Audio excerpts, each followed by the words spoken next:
Okay, so what we're going to do here is we've got one more presentation that we're going to do now with Harbor Storage Group and Tracy Sells.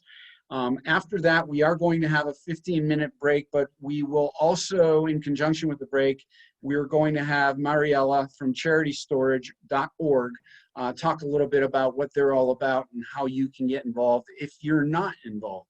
So in the meantime, and up to bat, we have, again, Tracy Sells.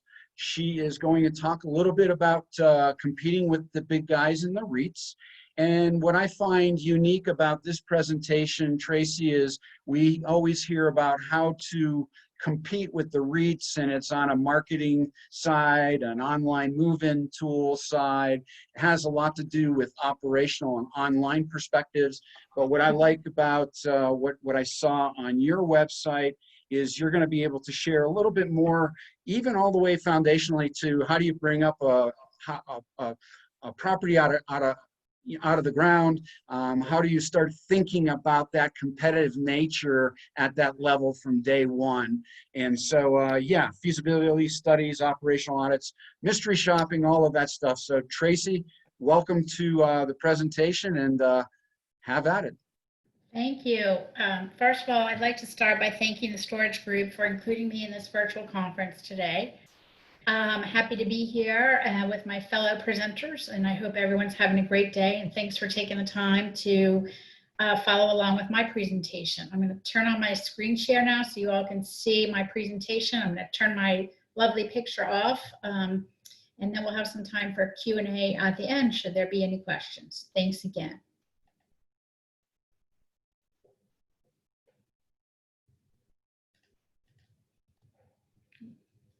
Okay, we got it. So just a little bit about my background.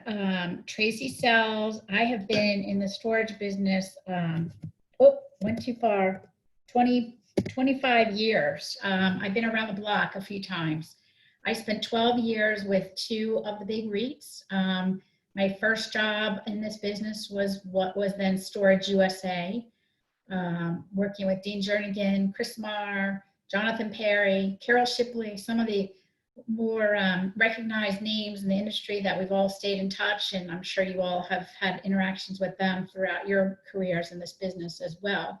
Most recently, I spent 5 years with a top 10 operator who, had a lot of practices similar to those of the big guys and the REITs. I think the benefit of working with those several companies was that it enabled me to learn more about how a big guy operates, and some of their best practices and so on and so forth. And that has been able to flow with me through the management of the 3 stores that we own as a family. Today we have 2 in Maryland and 1 in Florida. So we have owned those for quite some time, although one is a little bit newer than the other 2. And I've been able to take some of the best practices that I've learned at the big companies and implement them at my facilities. And I today work as an independent consultant, helping developers, investors, owners, and operators on a variety of projects, from facility audits to feasibility studies and lots of things in between. So, I think that a lot of what we're going to talk about and what you've heard over the last day and a half, it can be pretty daunting, but I think part of my message here is that there are resources and tools out there to get the expert help that you might need in a variety of areas. Today, I'm trying to just focus on a few points that I think are important in competing with the bigger guys. And I think that if you implement some of these strategies as well as other strategies and best practices, that not only can you compete with them, but you can outshine them in many areas. Some of this is very low-hanging fruit and very obvious, but I'm going to say it anyway. That first impression is so important, and many of us kind of forget. We look at the same facility day in and day out, and we don't pay attention to some of the details, and certainly our managers aren't necessarily paying attention to every little detail. But you got to make that first impression very positive, whether it be physically or online. This is a picture of a facility that I actually visited. It is a real self-storage facility. Certainly not the kind of impression that anyone wants to get. And if I had been a customer going to rent a unit, I would have turned around and left the minute I saw the place. But I show this as an extreme example of what not to do. You can look at the next slide. We're going to show a brand new state-of-the-art facility. Now, I'm not suggesting that anyone that's participating in this conference has a brand new store with multi-levels and lots of glass and things like that. But to note here are some things that stand out, and one is the consistent branding message across, the nice sign, the phone number, the banner inside the window. Those are important little things to think about. The nice landscaping, although it looks young and new because this is a new store, it's there, it's freshly mulched, it looks good. You don't see any trash lying around. Those are just some basic things that your manager should be practicing every day and that you should be paying attention to when you are at your property. Some things that I think are also important from a physical perspective are having well-lighted hallways and units. Some jurisdictions don't require a unit and a light in small units, but that's okay. You get enough light from the hallways. But making sure that your light bulbs are working in good order, that everything is spick and span clean. Customers or potential customers certainly notice that. And this is a perfect image of how the big guys keep their facilities. Just to kind of follow up on some of this, the curb appeal is important, including the landscaping, the lights. I've been, even in my stores, once in a while, I'll go in and I see a bulb that's out, and I go back a week later and the same bulb is out, and it makes me insane. Like, hello, Mr. Manager, why didn't you change that light bulb? The customers notice that. Something that I've seen over and over again at night are signs where one of the letters is missing. So instead of saying storage, it says, the T is missing, it says storage. Pay attention to, it's just the little details, and these things are all so easy to follow. The reader board messages, when I go to a facility around Halloween time, I shouldn't still see, Happy Labor Day reader board messages. And I think that managers don't like to change those messages. They run out of things to say. They don't like getting up there and actually doing it. It's not an easy task sometimes, but again, it's back to the basics. The banners in the office, make sure we're not seeing a lot of personal belongings on the countertops, no big gulp from the 7-Eleven, nobody's personal cell phone. Some of just the basics, and it sounds so silly, but it's so important in creating that favorable first impression when someone drives up to your facility. On that note, of even more importance today is that of your online presence, and what kind of impression are you creating when a customer sees you in Google search and goes and first sees your Google My Business and then clicks on your website. And we all know that the storage group is the expert on all this and can certainly be helpful in building a great website. But you've got to make sure that you have an awesome presence, that your website is easy to look at, has lots of variations of pictures, charts, graphics, keep it interesting for people, make it user-friendly. I was on a website the other day that was very difficult to maneuver around and find pricing or find where to make a reservation, and make it interactive. Obviously, the more you can do online, especially during these difficult times, keeping people maybe out of the store and the office a little bit more than we have been used to, but make it interactive. Let them have the ability to look online at pricing and make a reservation or even rent that unit. And we'll talk a little bit more about that. In line with a first impression goes kind of your reputation and managing that. And I know Melissa from Storage Asset Management talked about this in greater depth, but it's very, very important that you have a good reputation online. And there are tools out there to help you do this. And I know the storage group can be helpful with this as well. But, as you know, those reviews often dictate what someone else will think of you. So you've got to be very good about encouraging reviews and responding to reviews.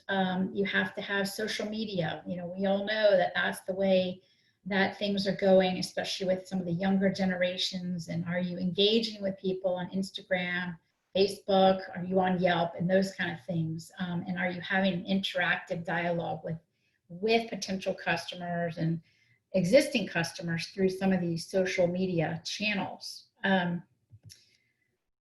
The other things online with that first impression, and again, I know I'm stating the obvious on some of these, but overwhelm them with customer service. And I think this is a really easy way to beat the big guys.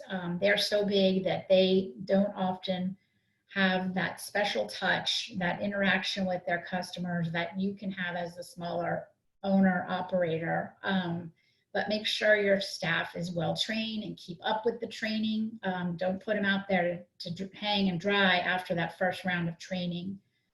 Respond to inquiries immediately. I had a hard time with my managers convincing them that within a minute of that lead coming through on Sparefoot or whatever source, they needed to respond. But that's critical, and I can promise you that the big guys are doing that. Kill potential customers and existing customers with kindness. Just really treat them well. Always have a smile on your face. Get the managers, make them feel like they're part of this. Get their buy-in so that they feel like they have some ownership in the success of your store, and they'll be more likely to portray an image that makes people feel positive. We're all going to have disputes from time to time. The big question is, how do we handle them, and handle them professionally? The old adage that the customer is always right. Well, sometimes they're not right, but there's a nice way to handle it and disagree professionally, and somehow make that customer have an end result that they're happy with. And all this is going to help, drive more referrals to your store. So, it's not about just getting that customer from the internet or from somebody that drove by and has seen your facility for years because you're in a great location, and now when they need storage, they come to you. But referrals from existing customers are so important, as you all are well aware. Revenue management, I know that this is a big topic, and Warren Lieberman is going to discuss this further with you. You don't have to be a data scientist to be effective in your revenue management.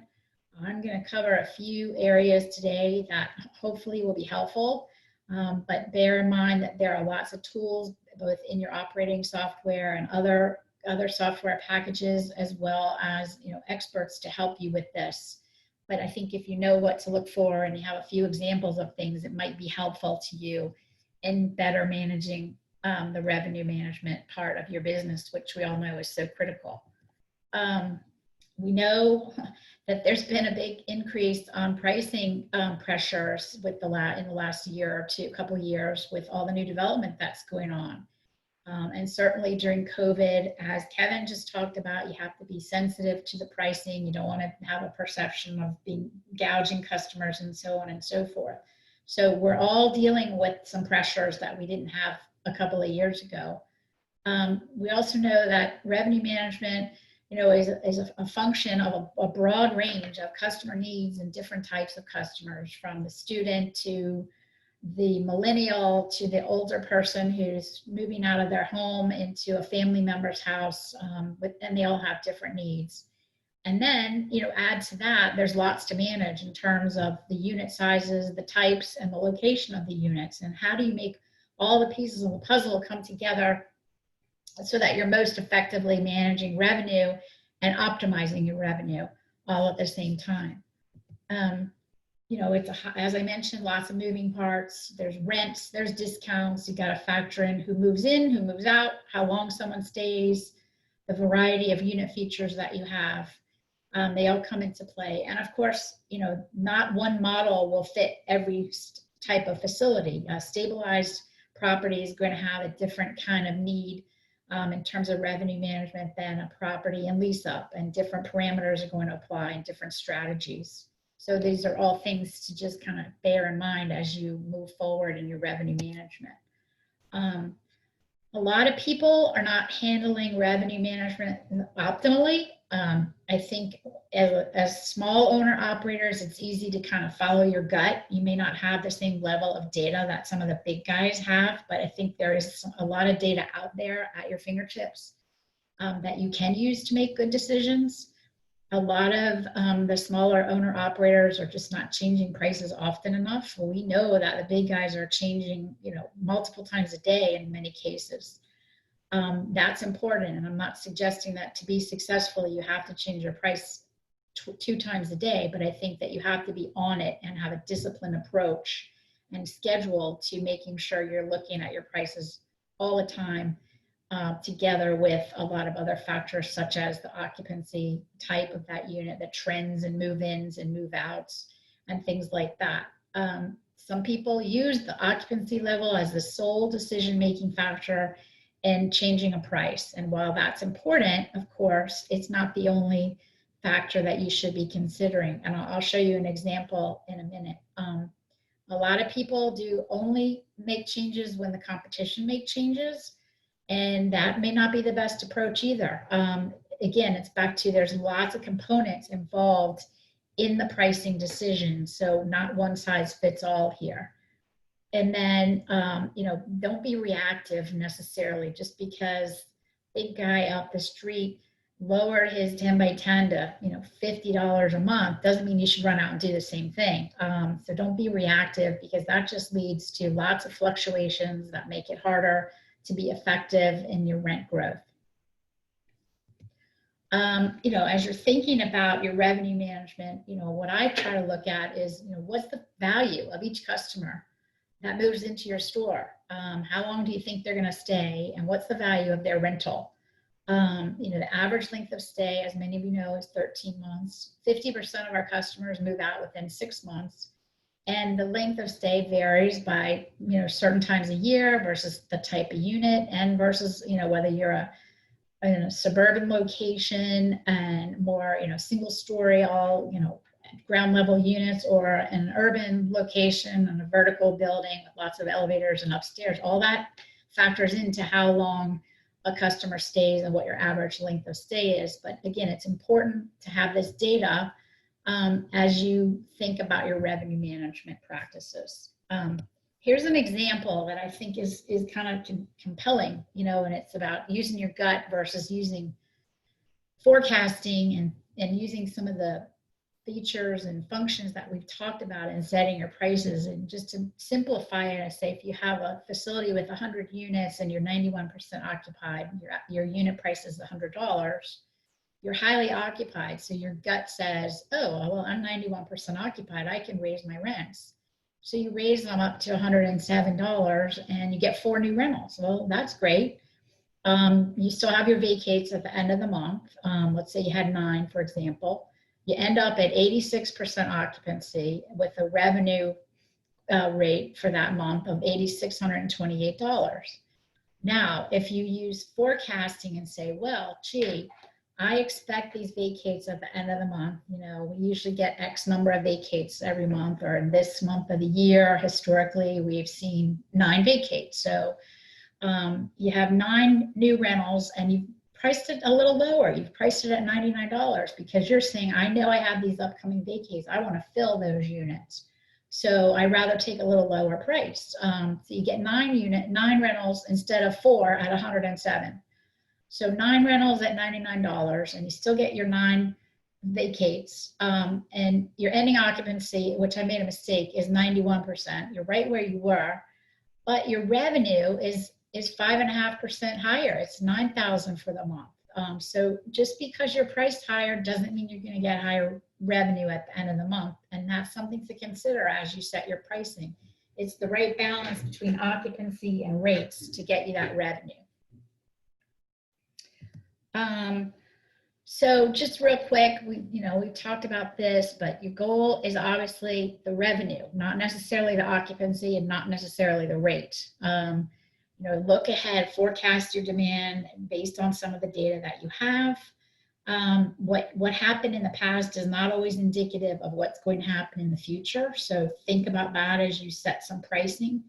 You know, it's not based on where you want the customer to rent that unit. It's based on what the customer wants in terms of location of the unit, or climate control or not climate control, elevator or ground level, so on and so forth.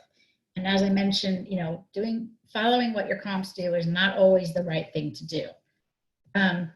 One way of kind of optimizing some pricing is to have tiers, and you can call them whatever you want. I call them standard, best value, and premium. And I know the big guys do this. You take a unit, you know, let's say you have someone that all they care about is the price.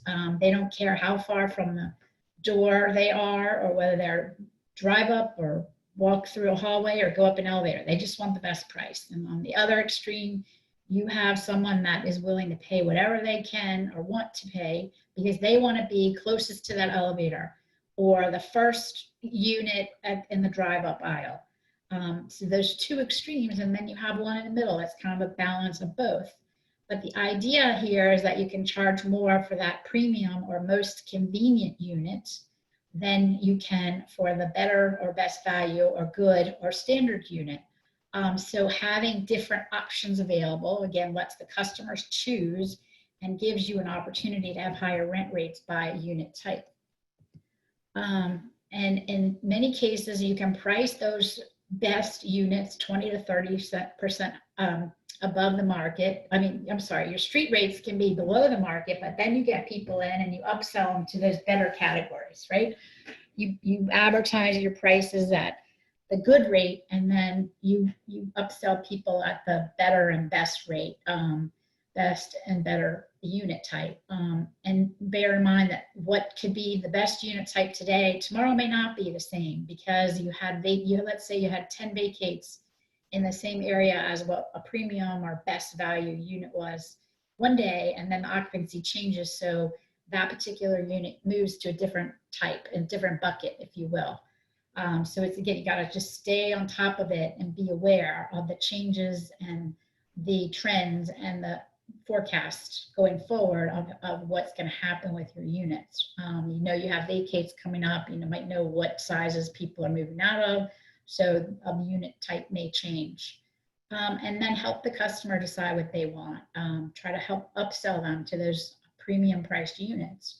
But I think having these categories is one way to really drive revenue with little effort on the part of the managers, and they're not going to feel like, sometimes managers feel like they're taking advantage of a customer, or they're not comfortable with raising rates and those kind of things. But if you get them to understand that there's a difference in the unit type and the convenience to the customer, and that some customers are willing to pay more for a more convenient unit, the manager will not feel like they're doing something that they're not comfortable with.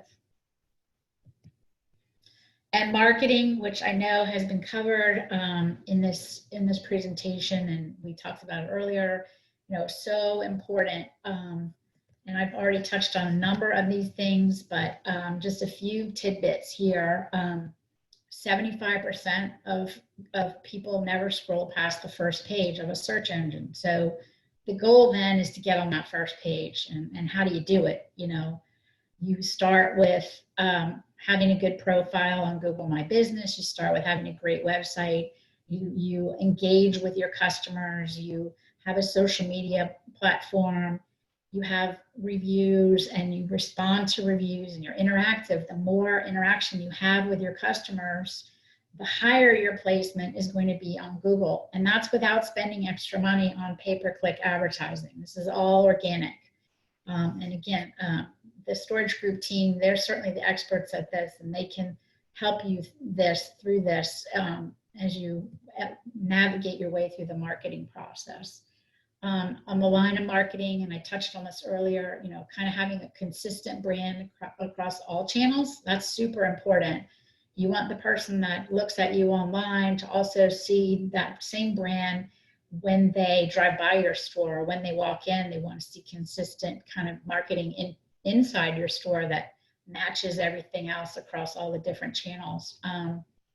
So, and back to the reviews just for a second, why do they matter? And I know Melissa talked on this, but, they help increase your placement on Google. The more you interact, the more dialogue, the more social presence you have online, the higher your ranking is going to be. And keep in mind with those reviews, the more interaction you have, the better, because Google uses, reviews make up 15% of the ranking factors that Google uses in how to place you. So don't think that a review, even if it's bad, you got to respond, but they help you and they're really important.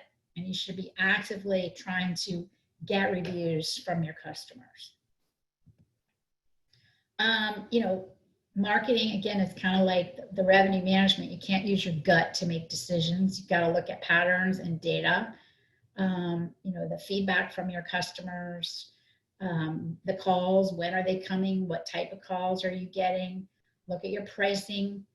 Look at the behavior flow through your website. I have mine set up so that if a customer abandons a rental online, I get a notification from the storage group that says customer Jane Doe was about to rent a unit and she abandoned this rental. So we follow up with her. But look at those behaviors and track the data that's available to you. There's lots of data available, not only from your internet, your website company, but through your operating software, your lead reports to tell you kind of where people are coming from or why they chose you, zip code reports to help you figure out where to spend your advertising dollars. Again, it's not by gut, but it's by using the data that's available to you. Phone calls, the same facilities that I mentioned earlier, visiting and calling to get pricing. I think I called 20 facilities in the last 2 weeks, and more than half of them did not have a call center. Calls went to an answering machine, and in many cases, I never got a return call. So the point here is that if you don't have a call center, you really should consider adding that to your business, not just for the after hours and the busy calls, but the first ring in many cases. Call center agents are, you know, trained salespeople. Your managers should be very good at selling too, but the call centers, this is their primary focus and all they do, and they're experts at it. So, you know, let them use their expertise to help you and let that no call go unanswered or unresponded to in a very timely manner. Then monitor your call center. You know, you might be a brand new store and lease up and you have certain unit types that are not the standard that the call center might be used to seeing. And they might, you know, misstep every once in a while. Make sure that you're calling and checking in on things and make sure you're updating the call center when you have changes that are relevant to your facility so that the call center has the latest and greatest information to pass on to existing and potential customers. Another thing that's important and that all the big guys have, and I'm sure many others do as well, are tenant insurance or protection plans. It's the way it is now, and if you don't have one, you need to look at having one. I know that Jim Grant spoke, and he is certainly very well qualified to help you on that front. But you know, they're not only protection for the customers, but for you as an owner as well. If you are an owner, they can also help you avoid a lot of headaches and hassles in dealing with a customer who, let's say the sprinkler pipe had a leak and their unit got wet. Some of their goods were impacted by that. It just helps take away the hassle and headache and the back and forth between you and a customer. And aside from that, it's a significant ongoing income stream to you as an owner operator, and can be, you know, worth a fair amount of value to your facility. And it should be a customer has insurance, or maybe they can show proof of insurance through their homeowners or renters insurance, but more and more it's through a protection plan or tenant insurance policy that's offered by the facility. But again, it should be something that's mandatory if it's not already. And lastly, kind of a big picture, you know, that's something that the REITs and the big guys focus on is accounting and budgets. And, you know, how do you successfully run a business without a budget that you carefully create and that you track and monitor your actual results versus that budget. And then create, as I mentioned, you have timely financials so you can see where you're tracking against your budget. And also with your accounts receivable, it's very important to have a disciplined approach, as we all have learned through, probably some mistakes along the way, but, this is where the big guys are very disciplined, and we should be as well. It's especially challenging with receivables during COVID-19, but if you have a good plan in place and you're prepared to make some tough decisions, maybe have to auction a tenant occasionally, which none of us likes to do, but it's necessary sometimes. You can really keep your ARs down, and you can keep people paying. I mean, there's tools out there to help you with this process, as well as your operating software and so on. And get your managers to buy in on this accounts receivable. They have to understand the importance of it. Maybe even consider a bonus structure that includes a component for accounts receivable, and take away the subjectivity. Don't let the manager be the decision maker on whether they can auction a unit or not, because they don't like to do that, and they get sometimes build personal friendships with these tenants, and it's very hard for them. So just remove all that from them. This is our policy. This is the way it's going to be. That's what the big guys do, and their receivables are very low, and they do a great job with it, and we can learn from what they do.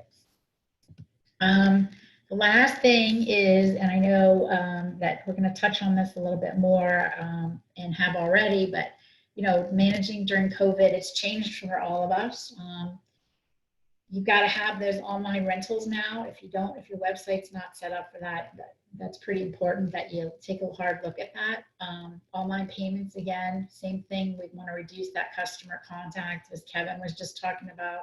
Credit cards and money, dirty, eliminate that. Just put it all online. And your payment, set up auto pays. That's a really important part of the business that the big guys have focused on, is growing their auto pay business.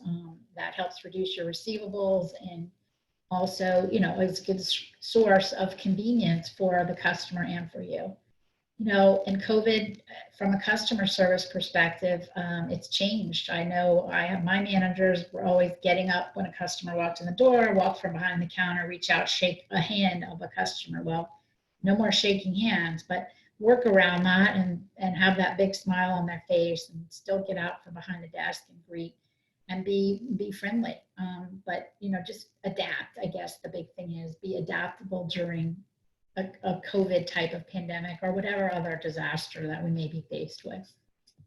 And that's kind of it. Those are kind of my suggestions for how to compete with the big guys and outshine them in many cases. I don't expect that any of us are experts in all these, but know that there are things to think about, and rely on the resources that are out there to help you navigate some of these key components of the business. With that, if anyone has any questions, I'm all ears. Okay, awesome, Tracy. Wow, phenomenal information. If anybody has a question, again, their Q&A button at the bottom of your Zoom page, go ahead and click it and type in your question. We do have about 10 minutes to do that. And while we're waiting for that, Tracy, I'm going to give you an opportunity. One of the things that obviously when we're at trade booths with existing clients, is we get questions off the cuff about everything in the business, right? Everybody's searching for answers. And one of the things that I hear a lot about, obviously a few things, feasibility studies is always one that we hear about, but what I find unique, and I think it would be great if you could share a little bit of this, is the operational audit piece.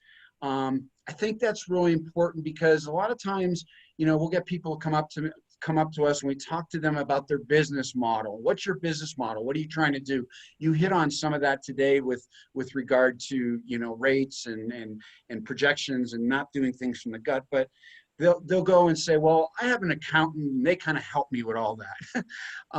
Why don't you share a little bit about what you do that's different than they'll get from their accountant, and how maybe if they talk to you a little bit about these operational audits, how you may be able to help them make more money, be more efficient, etc.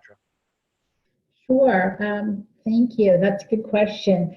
I kind of look at the whole package from the little stuff as I started out with to, the curb appeal all the way through to the budgets to the revenue management. And I would look at someone's facility and how they're operating it. I would ask a ton of questions to learn as much as I could.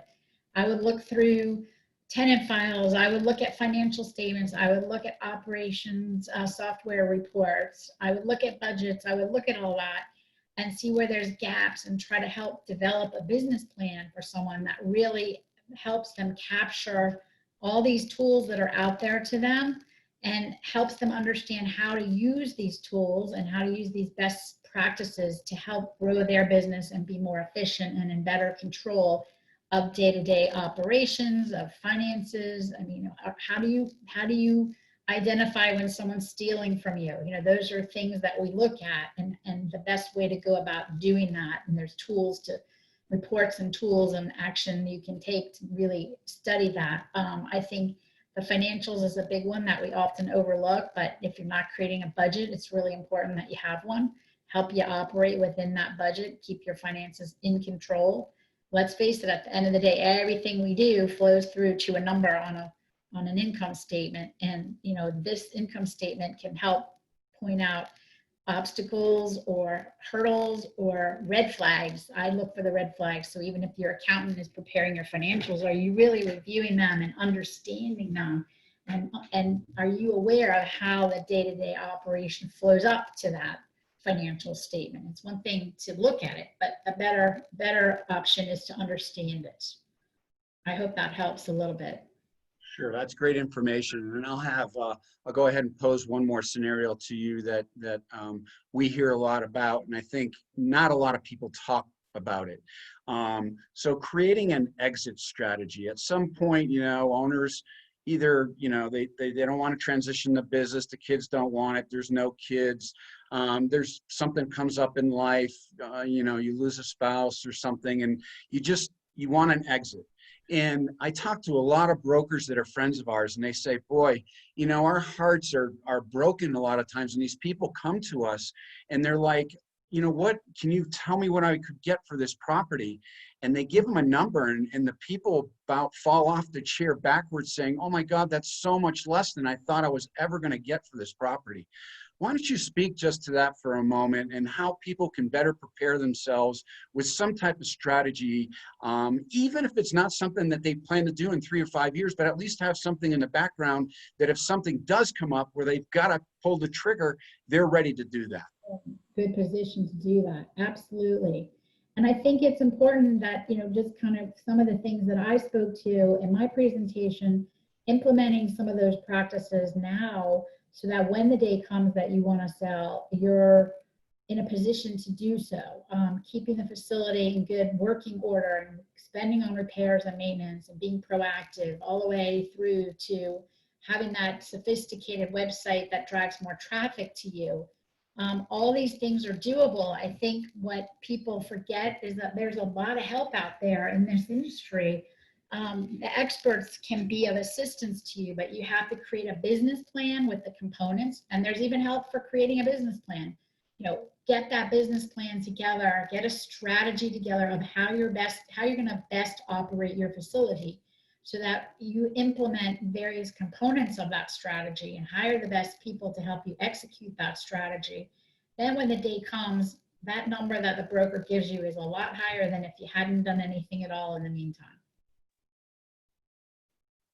Well, that's great. I appreciate you, Tracy, and you're a wealth of information. And I hope anybody out there that, if anything kind of struck you like, oh boy, maybe I should pay a little bit more attention here, or talk to somebody that can guide me. Hopefully they will reach out to you, Tracy. You've got a ton of information, wealth of knowledge. Appreciate you being here. And yeah, just good luck to forward. Thanks for having me. And yeah, there's my contact information. Should anyone wish to reach out, I would love to have more questions and help any way I can. Okay, great. Thanks again, Tracy. Thank you. All righty. Okay, audience, so here's where we're at. We've got 3 more presentations coming up this afternoon that you're going to want to come back for sure. We've got on-site selling strategies, which obviously in this day and age is really predicated, or directed by phone. And Tracy talked a little bit about the phone sales and making sure people are trained. So you don't want to miss that. After that, we're going to have Warren Lieberman, president of Veritech, come in, talk a little bit about information and revenue management, how important that is. And then the last presentation of the day will be myself. I'll be talking about Click and Store. I'll be revealing some data that we've collected over the last several months that I think will just blow you away with regard to how people are interacting on the internet with e-commerce services. So you don't want to miss that. In the meantime, we are going to take a 15-minute break, but if you can keep your ears open, maybe keep the screen in close proximity, we're going to have Mariella, again from charitystorage.org, talk a little bit about how what they do, how that could help your business model, how you may be able to promote yourself a little bit better in the community. And Mariella, you have about 15 minutes to do that, so take it away. Okay, I'm just trying to get my share screen up here, so give me 1 second. Let's see. What I wanted to do is share my video first, so let's see if we can do that. Let's see, is this working? It Can you is. see that? It is, yep. Okay, all right, here we go.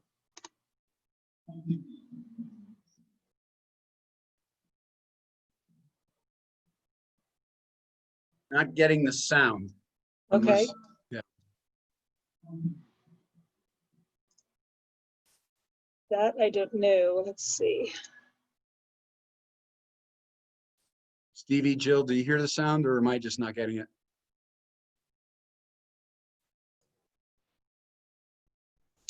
I couldn't hear it either. Okay. Technical difficulties. When you share your screen, there should be a button that you can click on for the video. It will allow you to, that sound's coming from the computer. So when you go to share your screen, there should be an option at the, I think at the below that, where it will, you can check a box. Share screen, share computer sound? Yes, Okay, correct. gotcha. Okay. So let's, no, I think I've closed it, so.